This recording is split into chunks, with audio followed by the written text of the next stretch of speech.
question for you regarding dealing with unconscious people and whether you yourself, maybe more so earlier in your life, whether you have felt lonely or isolated or frustrated in dealing with unconscious people, and what your approach was to that at different stages of your life.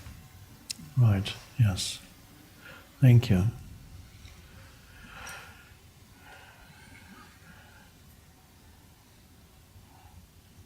Well, that perhaps is the main challenge for everybody, because it is people mostly to who we get challenged by.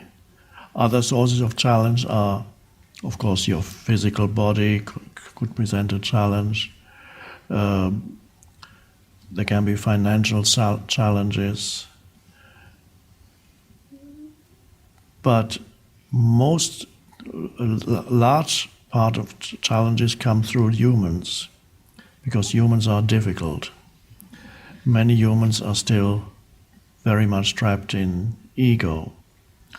First part of your question, I was relatively isolated for many years of my life when, after the shift in consciousness, I carried on with my normal life. It had a certain momentum. I was still in the academic world.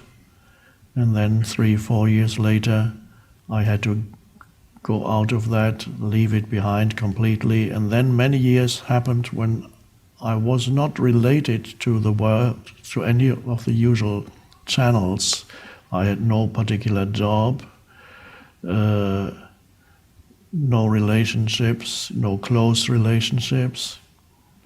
And I spent many days, weeks, months not seeing that many people. And gradually people would come to me for advice. That happened gradually, it slowly grew through word of mouth. And then I had that kind of relationship with humans.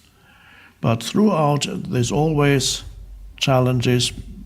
Even if you live in relative isolation, you will come into contact with humans that are unconscious. So I think you need to welcome that, because it's those challenges force you to become more present. You remember I talked about the other day, if you want to make the body stronger, you do exercise, you do physical exercise. And what is physical exercise? It's making life difficult for the body. That's a new way of looking at it, but if you look at it close, you'll see it is true, because the body suddenly has to make an enormous effort. You're forcing the body, you're giving the body challenges that were not there before. Lift a heavy weight, run a mile, or whatever it is you're doing. And so then through being challenged beyond its comfort zone, the body gets stronger. And in the case of spiritual growth, we need all those unconscious humans to challenge us.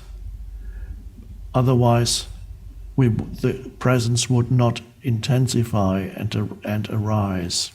So the first thing we need to do, and I learned that also, to regard these unconscious humans as blessings.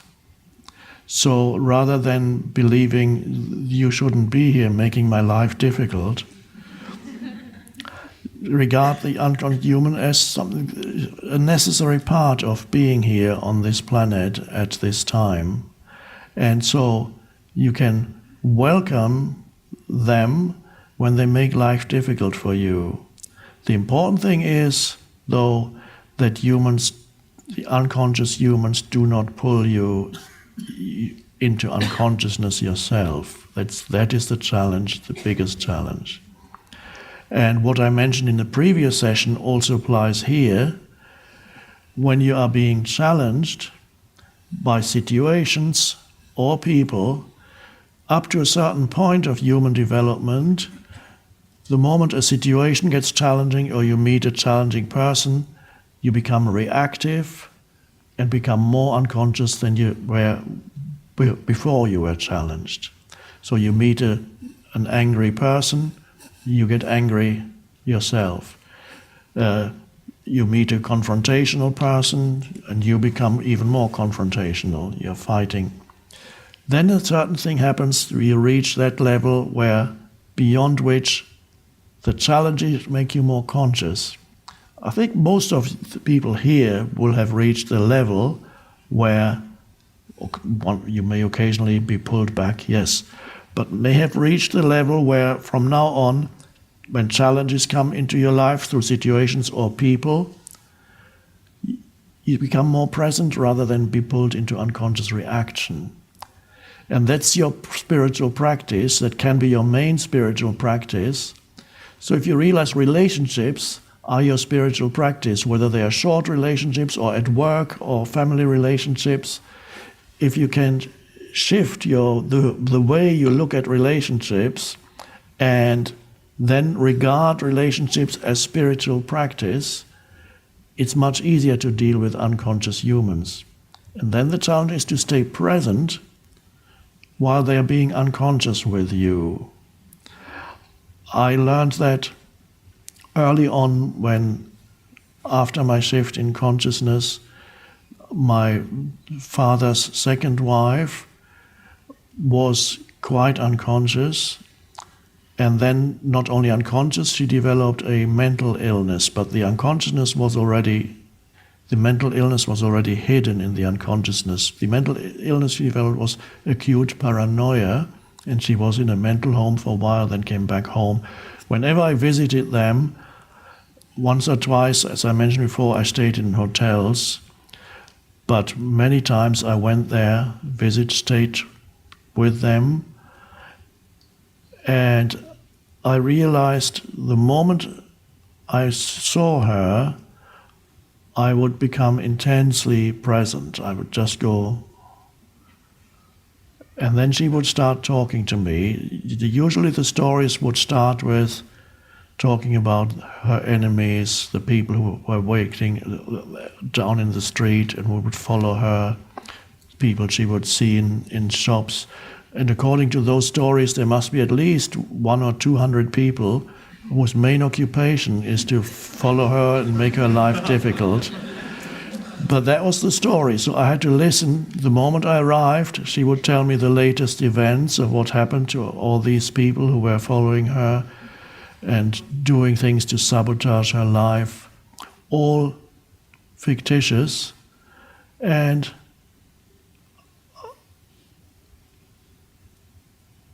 immediately I went into very intense presence. And by the second day, the stories would subside a little bit. And by the third day, she wouldn't talk that much. And once or twice, it happened that I was not acutely present when she was talking, and immediately the old stories would come back up. She would even look at me suspiciously and say, why are you really here? What do you want from me? So I noticed my consciousness had an effect on her state of consciousness. So that was particularly noticeable in that case. And she became more sane while I was there. And the moment I left, she went back into a complete unconsciousness.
And so your mind is just absorbing whatever is playing. It's the TV mind, which is receiving stuff from wherever it comes from, is going into your mind, and you become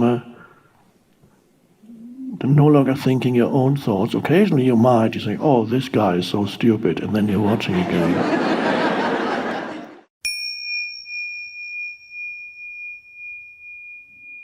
What do you think about Facebook? Is it a healthy format? It seems a bit egoic. Not a whole lot of transmission of connection, love, etc. Posting pictures of yourself and quantifying friends, likes, etc. seems like enhancing the ego. Are we going down the wrong path with social media?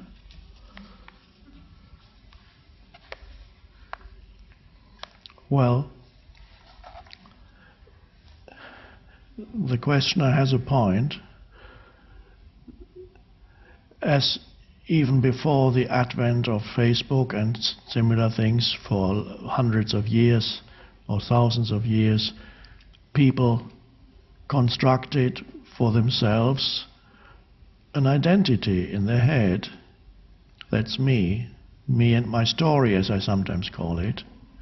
And that was partly inherited from what your culture tells you are, or your family and your culture, and partly by choice, certain things you choose to identify with and then incorporate into your sense of self. Certain possessions, certain achievements, or the lack of certain possessions and achievements can all be incorporated. They become mind forms or thought forms, which you identify with. So there's a mental image that forms, and that's the essence of ego, a mental image, that's me.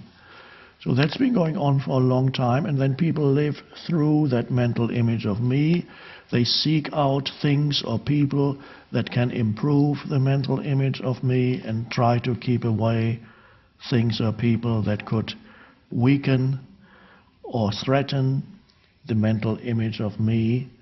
It all means not being in touch with who you are beyond any mental image, which is why we are here, to go deep into that.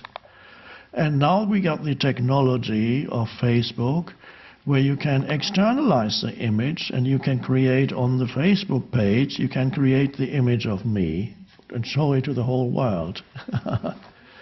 And so many young people, and maybe even not so young, I believe the oldest Facebook user, I saw a video clip in the States, the world's oldest Facebook user is 105 years old. And it is often used unconsciously in enhancing the image one has of oneself and the image one wants to show to the world.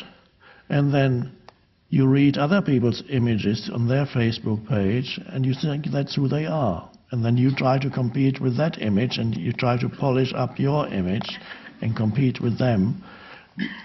Most people want to show off, it seems. I'm not that familiar with it, but most people want to show the good things. I'm having this great meal, here's a picture of it. Why would anybody want to see what you're eating right now? But they do, it seems.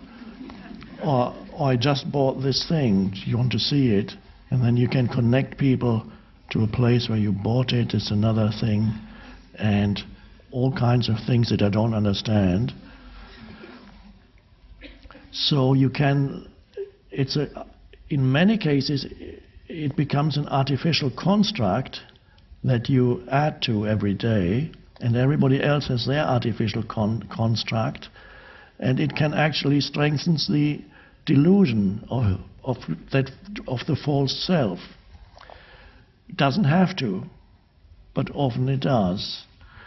Facebook can also be used in conveying interesting information and to connect with people at a deeper level, or bringing about some spiritual knowledge. So that's not impossible. I used to post occasionally things. I don't do it myself, but I would send it to Steve and he would post it. But I must admit I haven't done it in a while. Although some things do get posted quotes and so on. That's fine. Twitter is another one that is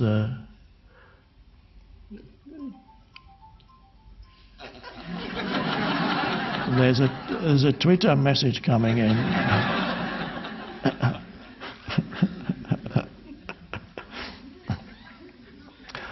The last time I tweeted was when a few months ago, in February, the Oprah channel in the States, I don't know if you can get it here, it's called the OWN channel, Oprah Winfrey Network. They showed a repeat of our webinar that we did a few years ago, that I did with Oprah. They did a slightly shortened, edited version over a period of 10 weeks, 10 Sundays. The New Earth was shown again, on this time not on the internet, but, well, also on the internet, but on TV. And Oprah sometimes is an active tweeter, and she said it would be great if we could tweet at the same time while this program is being shown. And so I said, okay, I'll see what I can do. So I was on the phone with Steve while the program was running, and then I was watching it, and then people sent in these questions, and they have to be answered immediately. So I was attempting to dictate answers to Steve and his assistant to put in the answers. And my mind was quite... I felt almost dizzy afterwards because I tried to watch the program and at the same time watch the incoming tweets and think of an answer.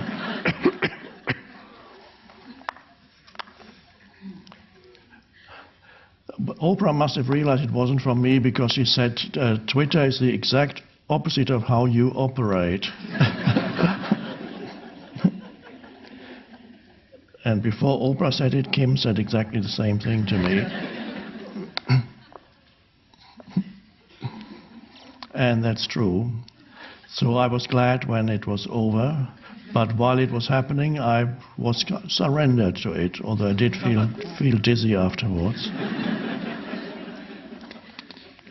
So if you can avoid constructing some pseudo-identity for yourself on Facebook and be more real, then you can avoid that trap of just the Facebook amplifying the human ego, which it does in many, many cases, especially for youngsters who have no idea what they're doing. Oh, yes. Can you speak about how to be in this world with this constant push for connectivity? How did we get to the most profound things from a relatively simple question?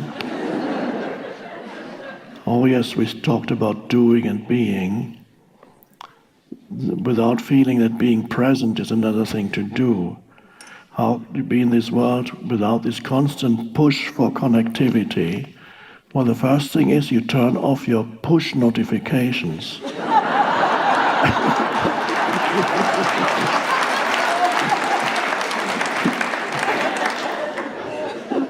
That's already a big step forward.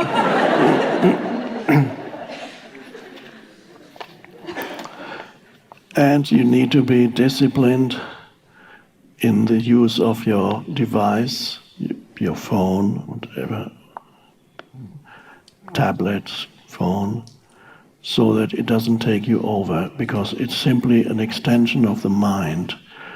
And if it wasn't enough before we invented these devices, humans had already been taken over by their minds.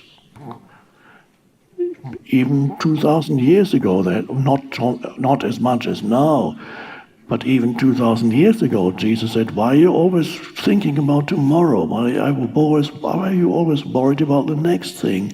Look at the flower, look how it lives, in total alignment with the present moment, and it's being sustained by the one consciousness. That's my translation of the... So already then, humans had been taken over by by mind, but even more so since then, mind has proliferated, and then the clever human mind came up with these devices. Said, let's extend ourselves into the realm of things, and then we can create this, which is an extension of the human mind. So, when you might have noticed, when you're with yourself, you have the voice in the head. Unless you begin to awaken, in which case you're able to experience spaces of alert, still presence. It's beautiful. But otherwise, you have this thing, commenting, talking, arguing.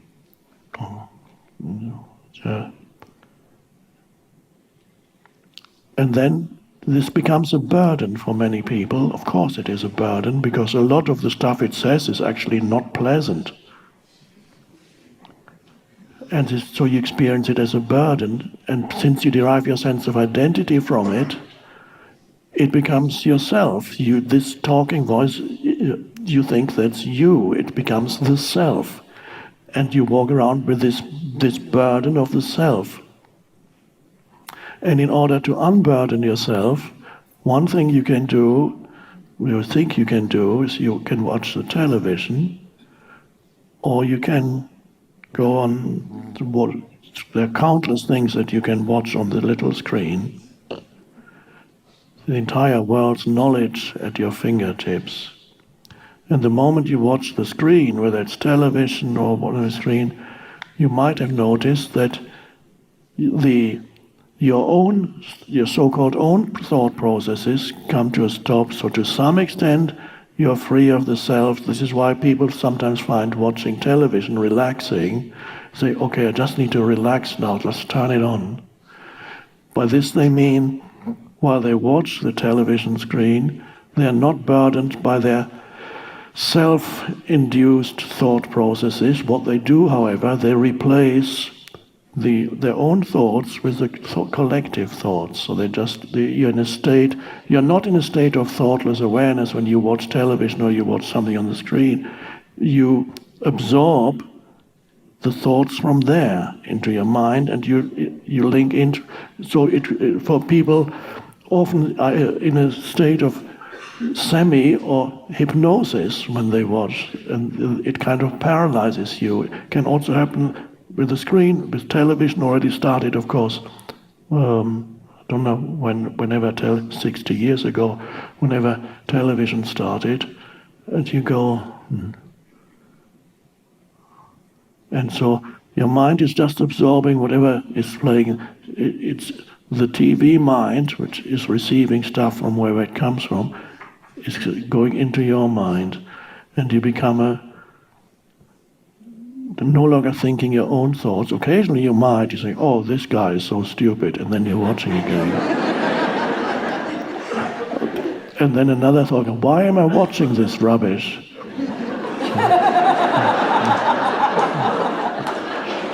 Half an hour later, this is so awful. But you can't turn it off. Here's the remote. Let's just try one more channel. There might be something else there. Oh no, that's stupid. Try one more. This is how an addict behaves, and the device is even more addictive because you carry them with you, and you may have to admit that there is an addiction in you. Not everybody here, but quite a few. It would be almost normal to feel this draw towards it, and you use it even when you don't need to use it. That's the amazing thing. When you're standing at the elevator, waiting, so another person is standing next to you, and he or she is pulling out the phone, and then you pull out yours. You don't know why.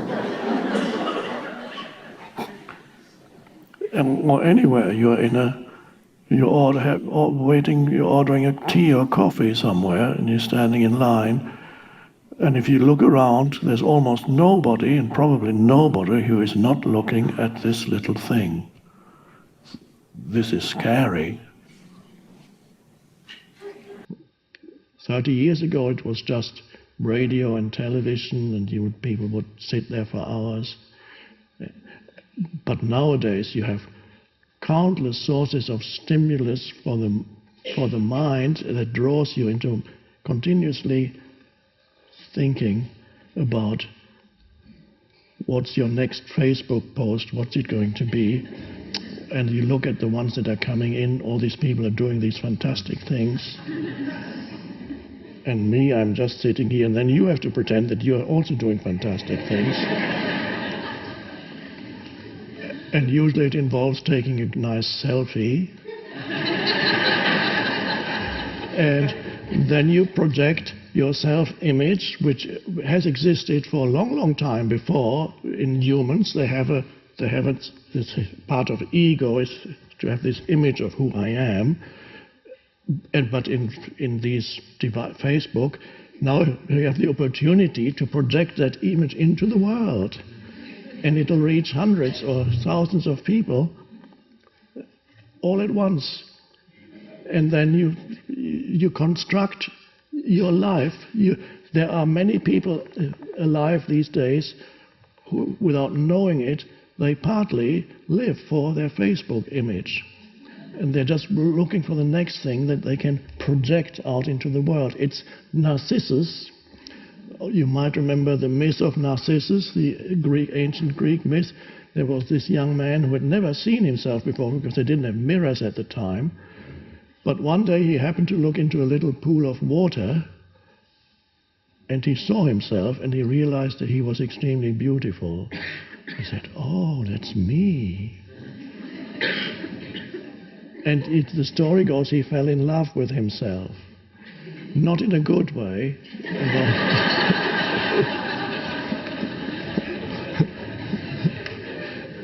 Not by becoming one with who he is, but the separation happened. This myth shows the beginning stage of the egoic sense of self, expressed as a story. The image that he saw of himself in a pool is the mental image of the egos, and stories are part of that image. That's me. I'm me and my story. So you have the image of me, and then, So this guy, Narcissus, he experienced that separation. And then I think something bad happened to him, but I don't remember what.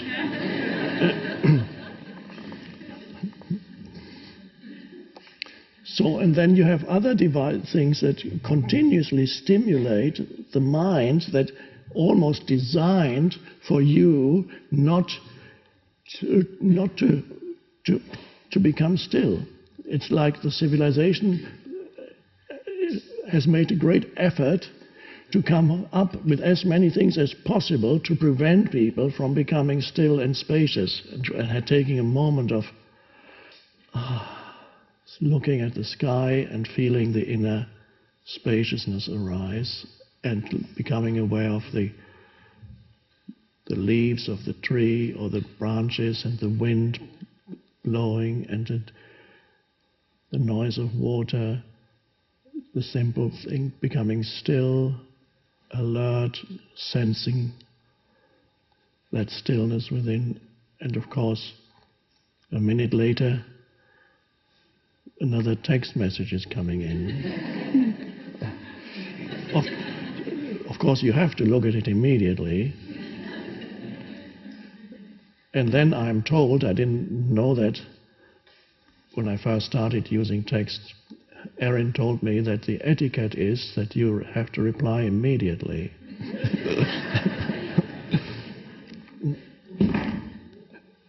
And emails are coming in too. Oh dear. I must be very important. I'm getting all these messages.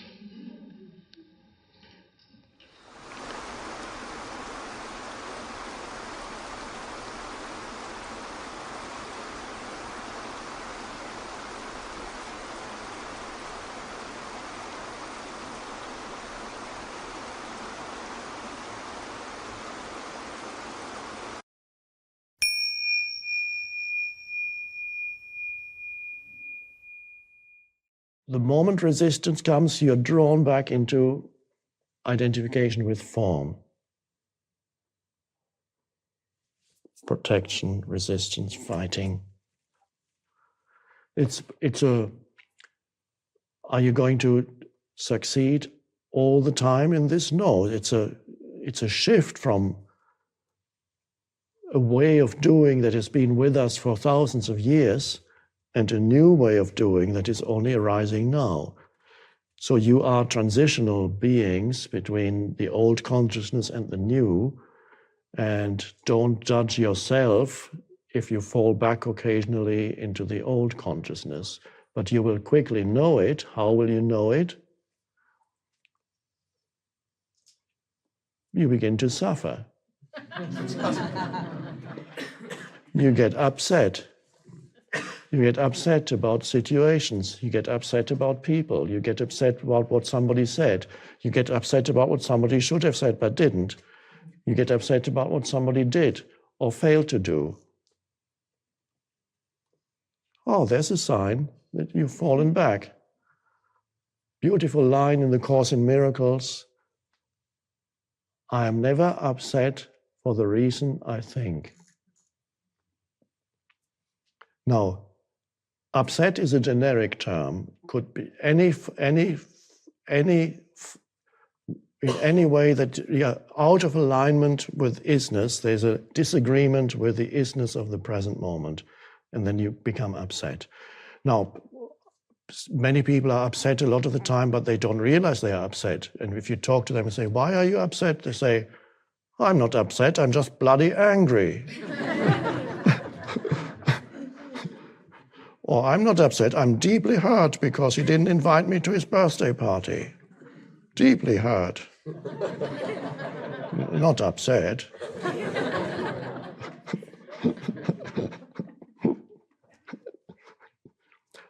I'm never upset for the reason I think.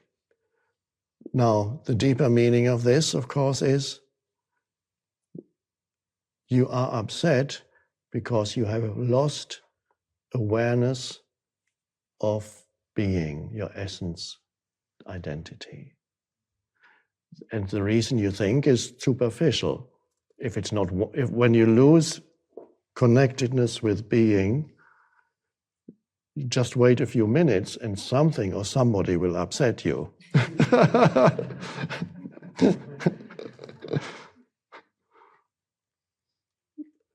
And so if we believe that that which seems to cause the upset is the actual cause, this is not the case.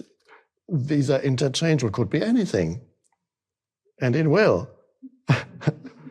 So you'll be upset many times every day.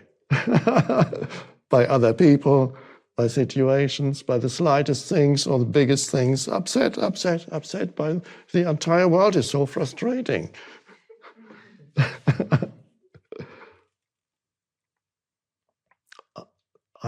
So that's a little sign then. If you're upset, you want to go somewhere, but people are not cooperative.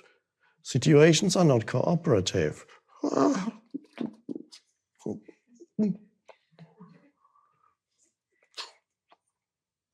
And you can talk to yourself.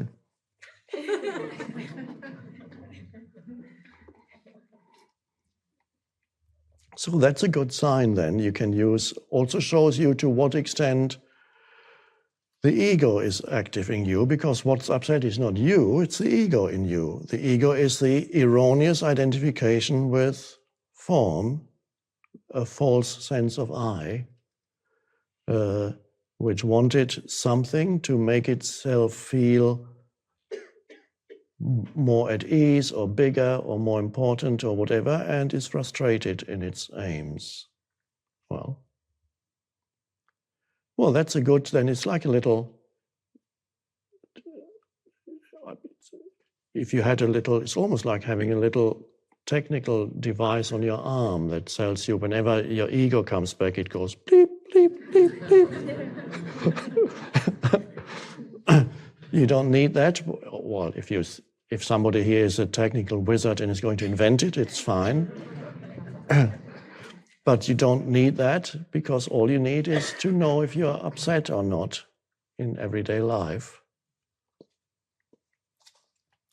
Now, for many walking egos, upset is their normal state. They might not even know it anymore because they're upset virtually all the time. And just waiting for some other thing to happen to explain why they are upset again. But of course, there's the underlying dissatisfaction is always there. Foundation then is stillness. That's the return journey. So can we be then simultaneously in the return journey to the source of all life, spiritual dimension, God, stillness, and still be active in this world? And then, if we are that, what we then do in this world becomes empowered by the intelligence that emanates from the source. And then the source creates through you. No longer, the power of the source is then no longer distorted by the ego, and its power greatly diminished to a trickle. So the source is like light, you can say sunlight, wanting to shine through fully. But for a long time, it's become reduced to a tiny little hole. And there's a little bit of light coming through just to keep you going. And now it can come through and use you.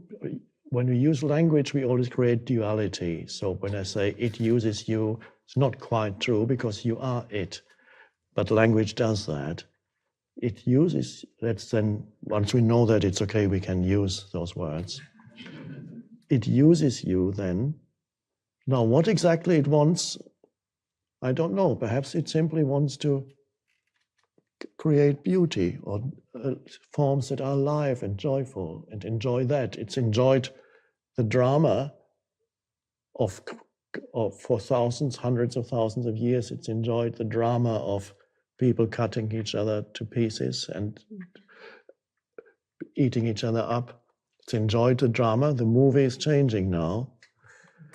And perhaps it's creating a much more pleasant movie. And who knows what is in store for us. I cannot predict the future. I'm not particularly interested. The present moment is wonderful enough. But there's a change happening.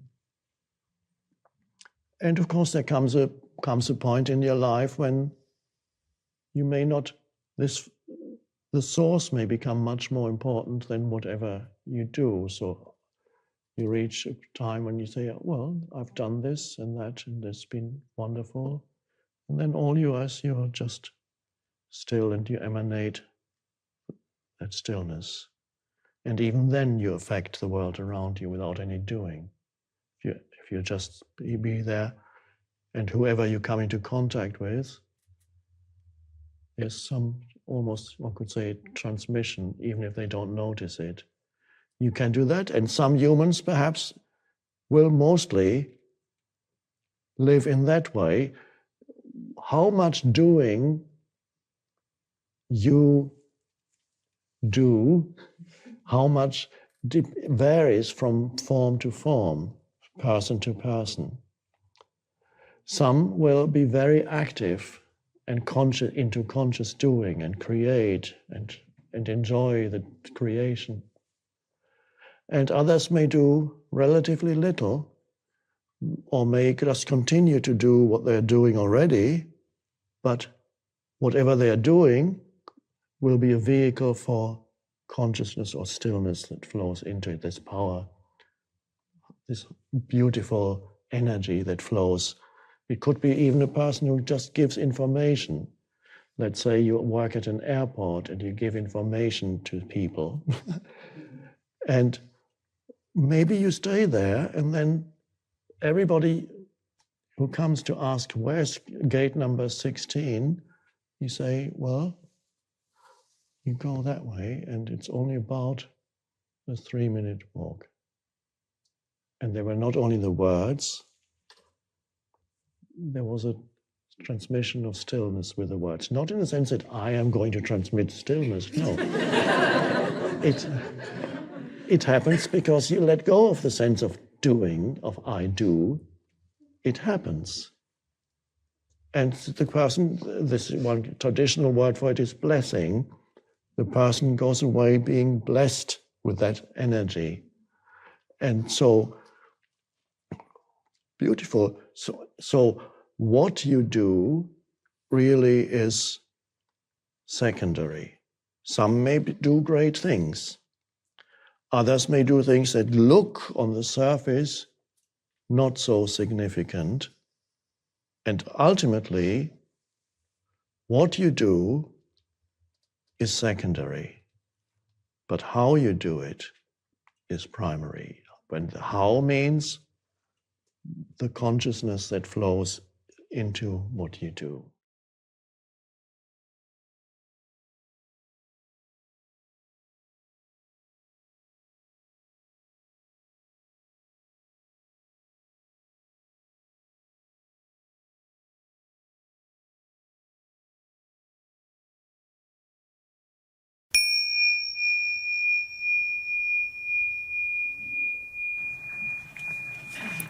Keith Baker asks, I have owned the audio version of The Power of Now for over 10 years, but I feel that I still get stuck around my pain body.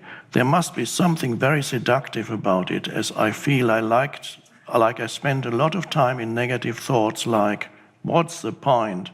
And you'll never get past this, so why even try? Which can lead to feelings of hopelessness and depression. I've read that emotions generate chemical compounds in the brain which can be addictive, like drugs, so that it's possible to be addicted to negative thinking in a sense, and I think I suffer from that addiction. Do you have any insights as to how to break free? And above the summary of the process for dealing with the pain body on page 33 of your book.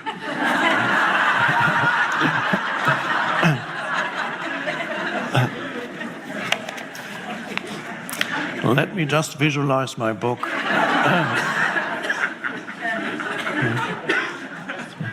It's not working.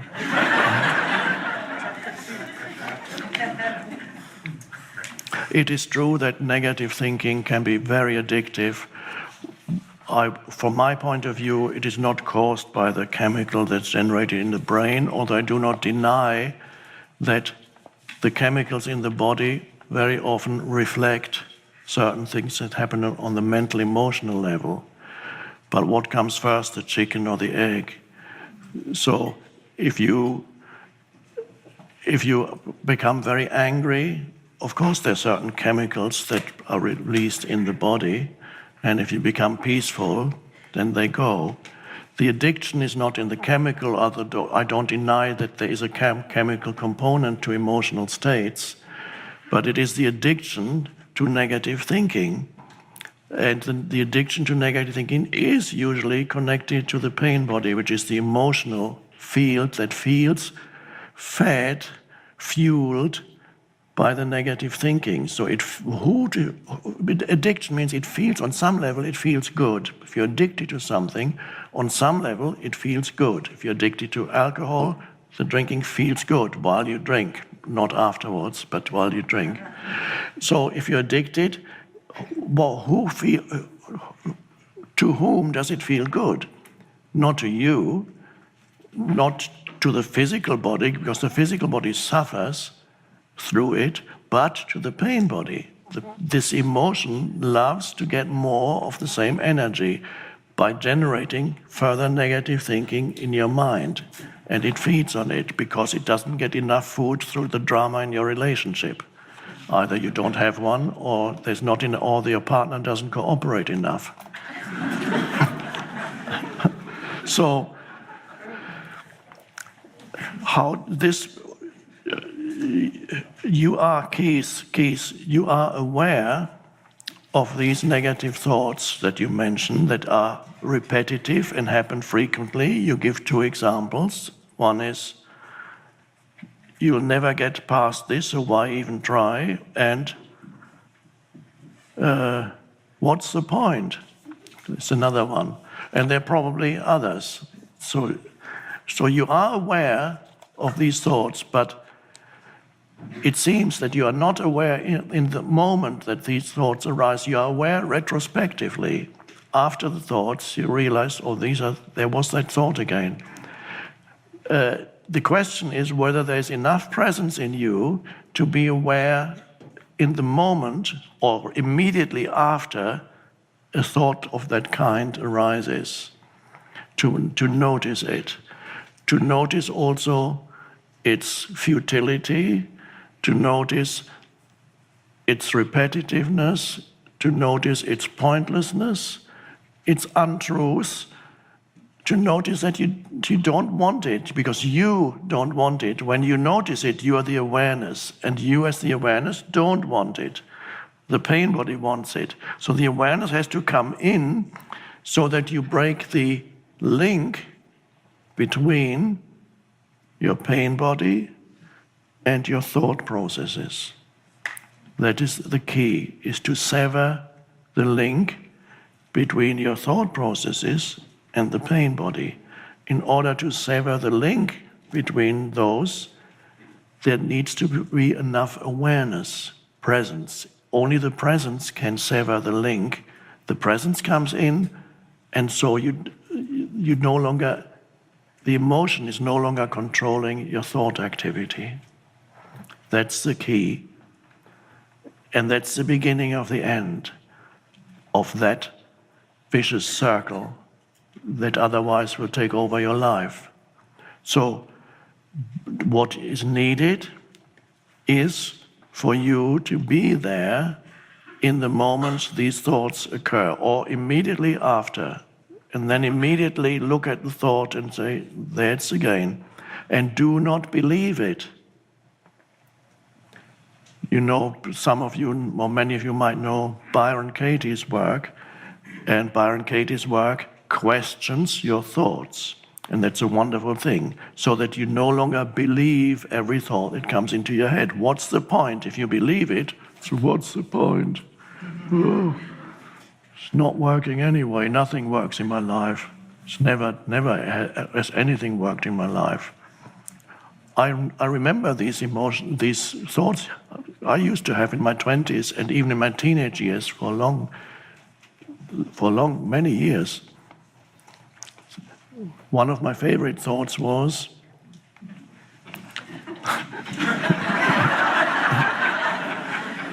bad things always to happen to me, of course, bound to happen to me. It's always to me. Always bad things happen to me.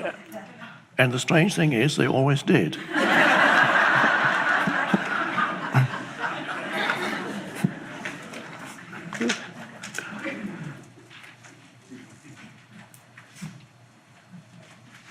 There was my early awakening, an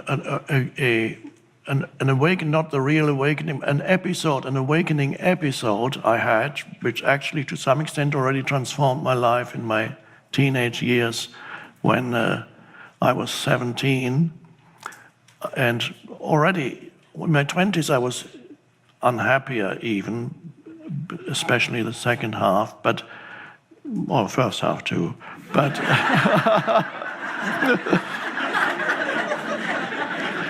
but in my teenage years, I had such thoughts like, of course, bad things always happen to you. And there was a lot of anger and resentment about life.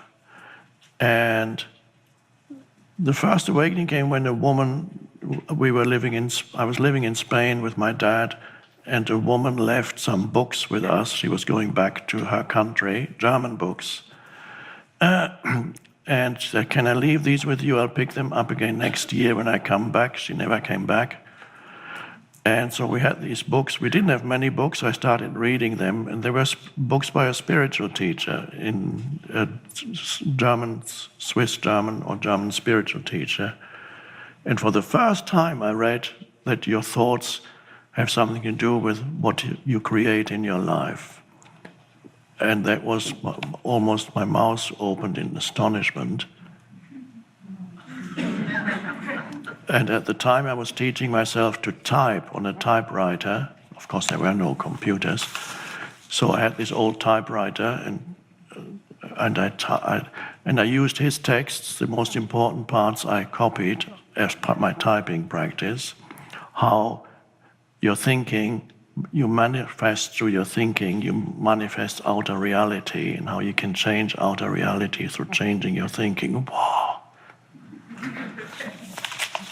And I practiced it, and it worked. My greatest desire was to leave home, and a year later, an opportunity opened up for me to go to England. And it would never have happened if I had not. I know it was the result of practicing changing my thoughts. So that was one wonderful opening, and then I was fine for a while, and then gradually I forgot about it, and for other reasons, more and more unhappiness accumulated again. But that was a temporary breakthrough, an amazing realization.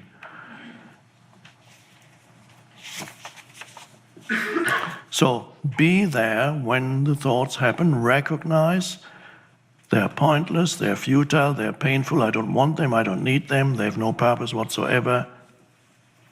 So Byron Katie approaches thoughts by asking, is it true? So whatever people say, is that true? And in most cases, say, well, do you know it to be true? There's no point. Is that true? Yeah, it's true. Do you really know it to be true? No, I don't know if there's no point or not. So it kind of diffuses the power of thought over you by asking the question. It's like taking the valve out of an inflatable toy by asking, do I really know? The thought is, yeah. And you pull out the stopper, and it goes, do I really know this to be true? No, not really. So,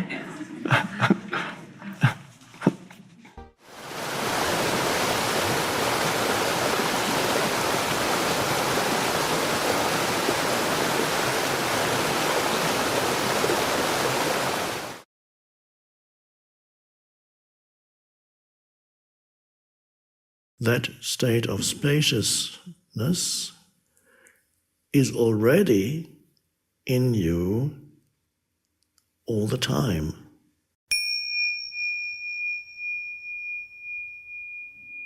There is an equivalent of dreamless sleep in our ordinary existence, but most people are not aware of that, and that is a dimension of consciousness that is possible for human beings, that has certain similarities with dreamless sleep. And although spiritual teachers and so on have spoken about it and pointed to it for a long time, thousands of years, it still is not common knowledge that there's a potential in every human being for realizing within him or herself a state of consciousness that is deeper, infinitely deeper than the ordinary state of thinking and doing normal life. I sometimes call that state spaciousness. inner spaciousness, or sometimes call it presence or stillness. In Indian spirituality, India, they have a word for, they talk about, they have been talking about it, they have a term for this, they call it the fourth state of consciousness, Turiya, which is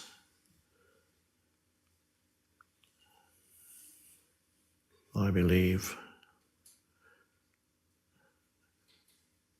you have dreamless state, dreamless sleep, you have the dream state, you have ordinary wakefulness, and then you have the fourth state, which most humans don't know that it's there for them. They don't know. And that is the greatest, one could almost say, yes, tragedy of a human life is to miss that the possibility that there is in a human life to realize that fourth state of consciousness. There is an assumption by spiritual seekers, even in India, and anybody who hasn't realized it for themselves or even had glimpses of it, there's an assumption that that fourth state is extremely hard to attain, and you need countless years of spiritual practice or countless lifetimes to finally achieve the fourth state of consciousness. And that belief actually prevents you from realizing it within yourself, because that state of spaciousness is already in you all the time. So if you have the belief that it's something that you need to achieve at some future point, that belief, that thought would continuously prevent you from realizing it now. Because you mentally will always project, and then you say, I'm going to meditate because I want to achieve at some point the fourth state. And then that can be a great hindrance in your meditation, because it prevents you from going deeper into the present moment where the fourth state is. Or one could almost say it's not just where the fourth state is, the present moment is the fourth state of consciousness. The space of now, not what happens in the now, but the deeper the space in which it happens. The background to your life is continuously there, and continuously also often seeps through one thought, in between two thoughts. You go 3 seconds. For 3 seconds you are free of yourself, and you might look at something and or whatever it is, or just experience a moment of peace and aliveness. And then, of course, you get drawn back into thinking. And then at another time, a little space comes in again when you're maybe all kinds, when you're tasting something. Perhaps there's just the perception of the taste without any mental interference, just an aware presence behind the sense perception. And then you notice that the state is always there. Every thought exists in that space, is only a wave movement in the space. And so it's not something that you need to attain, as if you didn't have it, but because it's already here, it is essentially who you are. It is intrinsically one with the essence of your being. And if you don't know that, then your life is very limited to just a little person with no transcendent dimension to your life whatsoever. And so here we are in order to deepen our realization of inner spaciousness. That's all. It's so you realize something that is already here, rather than needing to look for it. So why do you often not realize it? Because you overlook it. Just like the fish may overlook the fact that the fish is surrounded by water and starts looking for it. Where's the water? People keep talking about the water. And the more the fish looks, the less likely that it'll find the water.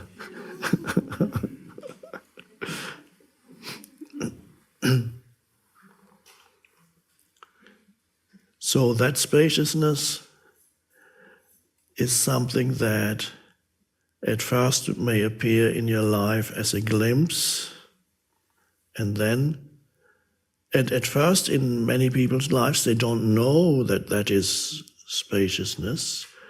They experience it as a heightened aliveness or deeper sense of peace or joy, an absence of problems for a little moment.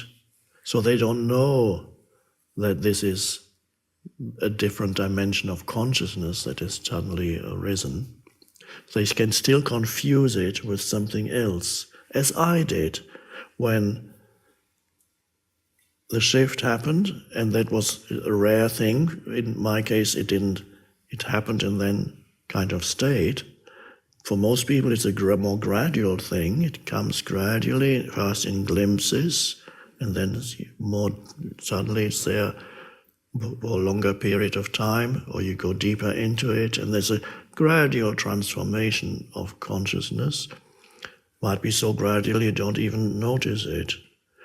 And when it happened to me, I didn't realize that there was spaciousness. I didn't have the word spaciousness. I didn't know anything about the fourth state of consciousness. I knew nothing about presence or even mindfulness.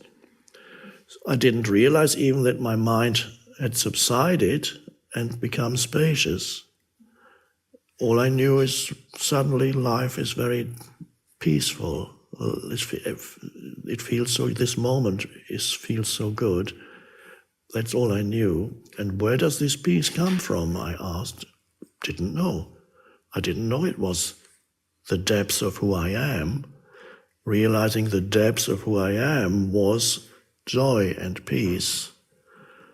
But I didn't have a word for that. I couldn't call it the depths of who I am. I just thought, why am I suddenly so peaceful?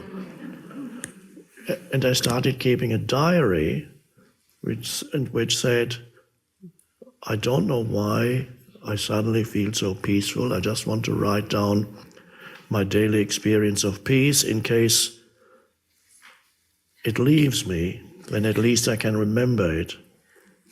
And I wrote, it's still somewhere, I don't know where it is, locked away. I don't need to look at it, but it's interesting that there was no understanding of where did this peace originate? What is this peace? How did it come about? So the understanding came later. So you too, you may, well, not you, but people in your life, anybody who is not totally, continuously unhappy, anxious, angry, fearful, or continuously upset, or continuously in a state of deep discontent, and there are people like that. don't know what the percentage of the population is, but a not insignificant percentage of the population live in an almost continuous state of discontent in one form or another. There's always a residue of anger. They're just waiting for the next thing to be angry about, to be upset about, or there's a continuous, whatever the state is, a certain percentage, yes, or they're totally unhappy and depressed and everything is just dreadful, or they are approaching the borderline of what we conventionally call sanity and insanity, and then they step beyond this borderline and then they're declared clinically whatever, insane or what. And so there are many people in mental homes who are so obsessed with their minds, no space whatsoever, and people are very unhappy, totally unhappy most of the time. Also, they experience virtually no relief from their mind, so no spaciousness at all makes for a very unhappy life. So, and that is the equivalent of somebody who cannot, if that were possible, who cannot go into dreamless sleep. All you ever experience is your dreams, and something prevents you from going into dreamless sleep. That would be awful, and of course you would go insane. The same applies to ordinary wakeful state. Somebody who has absolutely no access to the spaciousness within will be extremely unhappy in their ordinary wakeful state and will make others unhappy. Some become violent and create violence, and sometimes people, of course, violent people are so unconscious and unhappy that they become violent. Often they get attracted to each other, and then you have a group of people, thousands, 100,000, sometimes a millions, who are violent, no spaciousness, and then they create what we call genocide and so on. All these things, the most awful things created. Life becomes a nightmare. They create a nightmare, either a collective nightmare or a nightmare in their personal lives. So that is like somebody who has absolutely no access. Imagine you could only dream but never reach the dreamless state. You would go insane because you need the dreamless state. Now, in ordinary wakefulness, you also need the spaciousness. And if you have absolutely no spaciousness, you go virtually insane.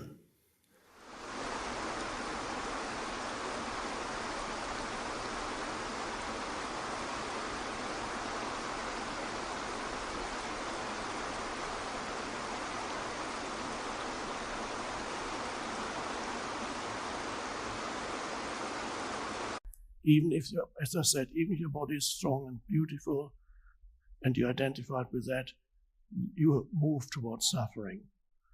And if your body is you're not happy with it, you're suffering already.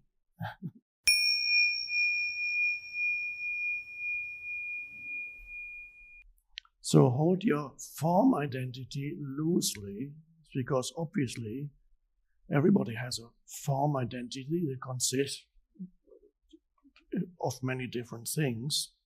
It depends what importance you give certain aspects of your particular physical, psychological form. Obviously, you have a form identity. It always starts with the body, of course. To some extent, you can't get away from that. This form identity begins with the body. As you may remember, when I talk about form identity, you have to differentiate between form identity, which is physical form and psychological form, and essence identity, which is who or what you are beyond the physical and beyond the psychological. You as the consciousness, the transcendent consciousness. which is there the moment you become still and you're still awake. You haven't fallen asleep. Stillness remains. That is the beginning of realizing your form identity, but your essence identity. But your form identity, yes, it varies from person to person. What importance could you give certain aspects of your form? As I said, it begins with the physical body, and for some people, that's already a huge chunk of their form identity is their physical appearance. And in some cases, it's a source of pride. So it makes you feel special because relative to others, your body is better looking or stronger. Or for many others, it's a source of suffering and shame because the body isn't good enough. It doesn't look good enough. It's not, you compare, the ego always comparative in it compares its identity with others. So, and then you look at and some people are made temporarily happy by their bodies, identifying with it, and others are made unhappy by their bodies. But in either case, it's egoic identity.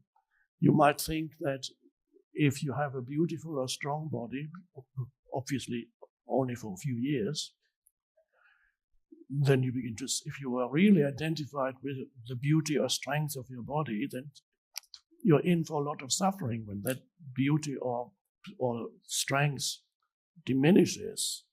Then you begin to really suffer. Your sense of identity begins to crumble. No matter how hard you try to repair the decaying form, you can't really, you can spend a lot of money trying to patch up the things, but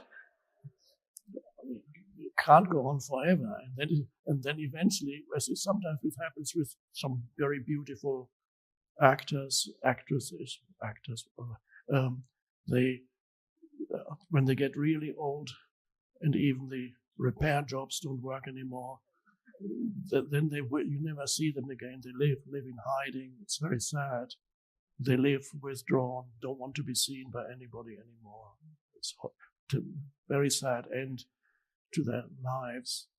So the identification, now you might think it's particularly egoic if you take pride in your, by the way, there's nothing wrong with, be very happy if you have a strong and beautiful body, enjoy it while you can, is my recommendation.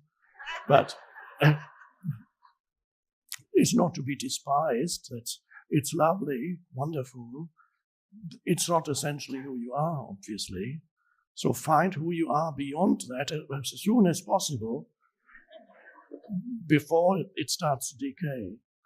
Find who you are beyond that. That's important. So, but it's not only the ego, it's not only amplified by identification with a strong or beautiful body, it's equally, the ego is equally amplified if you have a shame or unhappiness attached to what you consider to be an undesirable looking body. That's also a strong egoic thought form. It's just as strong as the one that takes pride in your appearance. Sometimes people think ego always refers to somebody who feels better and bigger than others. Big ego seems to be like a triumphant sense of identity. That can be the case. But the ego is equally strong in the opposite of that, regarding yourself as inferior and suffering because of that, comparing yourself unfavorably with other people on whatever level, seeing yourself as a victim of life. That's an equally strong egoic identity, a thought form. So it's not just the ego, is not necessarily and always a triumphant sense of identity. It can be just as strong as the opposite of that. So identification with the body, which can ultimately it will bring you suffering. even if, as I said, even if your body is strong and beautiful, and you're identified with that, you move towards suffering.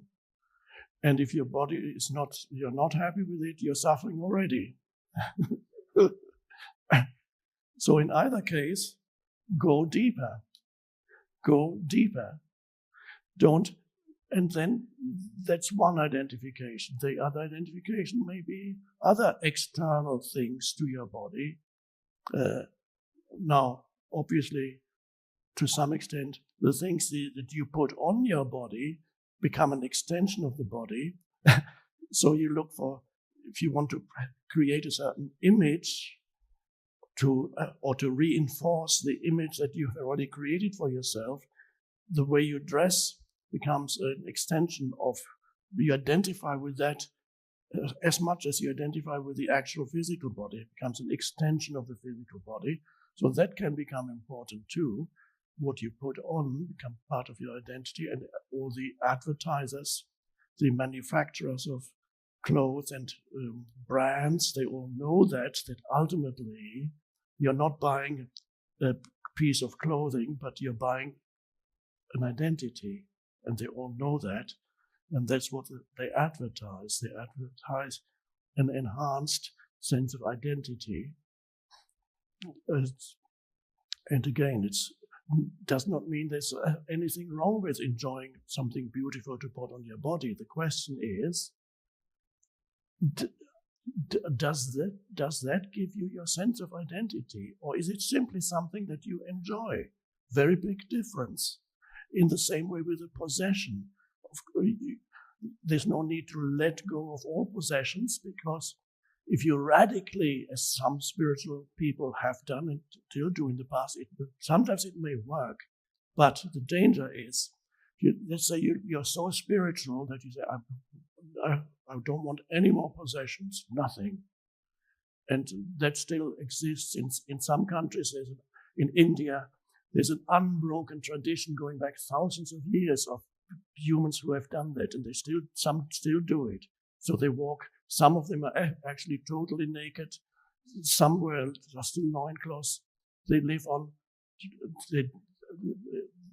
they are supported because this is valued there as to relinquish all attachments completely in your attempt to find the deeper dimension where the being of you, that is where you are connected with the divine, with God, source. The danger is when you do that, that you create a substitute identity for yourself as a thought form of me, the one who has let go of everything. Therefore, the me that is superior to all those who are still attached to all those things.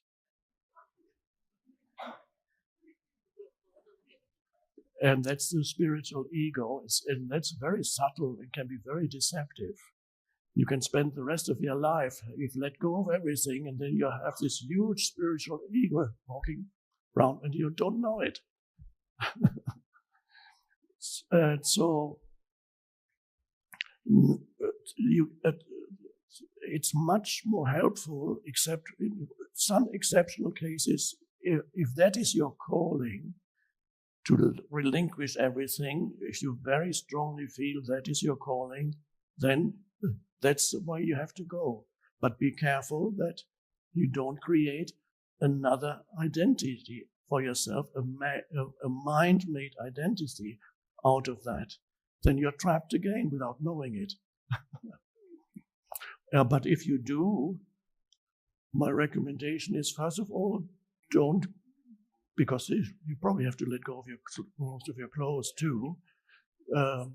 Don't go and live in North Dakota or Canada. Move to Florida or here. Then at least your body is relatively comfortable. But even there, you would still encounter problems. So my first recommendation would be to move to India.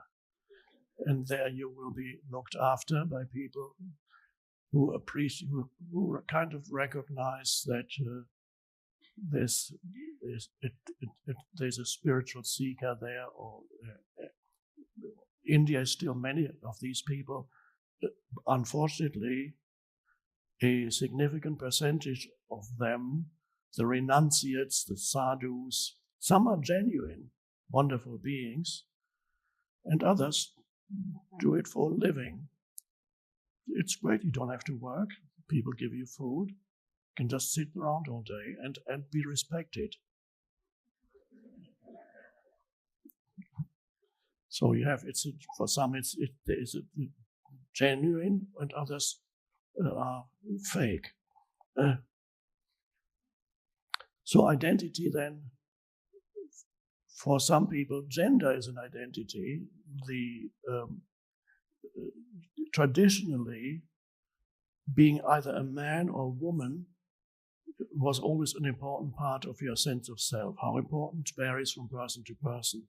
In some countries where genders are still clearly defined and separated, your gender identity can make up an important part of your sense of who you are. For example, in some countries, if you're a man, it gives you you immediately have a certain superiority over the other 50% of humanity, or the women, that I'm a man. And then the woman is also pushed into identification with their role, and so there was, I'm a woman.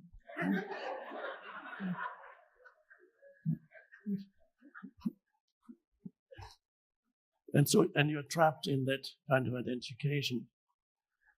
I'm not going into gender because it's a big topic these days, but are you seeking some ultimate identity, no matter what gender you are? There's all these things these days, LGBTQ, etc., etc. Okay, that's fine, but are you seeking some ultimate identity in that? That's an illusion again. Anything informed, you're seeking for some kind of ultimate completion of yourself that only the essence identity can give you. It does not mean that you cannot honor your form identity. It could also be racial. What color is my skin? Fine, you can be happy with it, or whatever. You can honor that, but not making that into your main identity. Then you're trapped on the surface of life. So there's a difference between honoring your form identity and being trapped in your form identity. And also the importance is mistaking your form identity with the essence of who you are. Mistaking that for the essence of who you are. That is a delusion.